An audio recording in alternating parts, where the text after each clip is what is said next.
mga paghihirap natin ay hindi mababaliwala.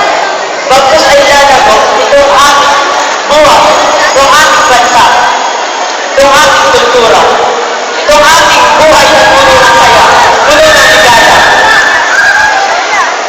Kaya mga kabataan, laging tandaan, ang ating sariling wika ay tangkilikin, laging pagyabanin.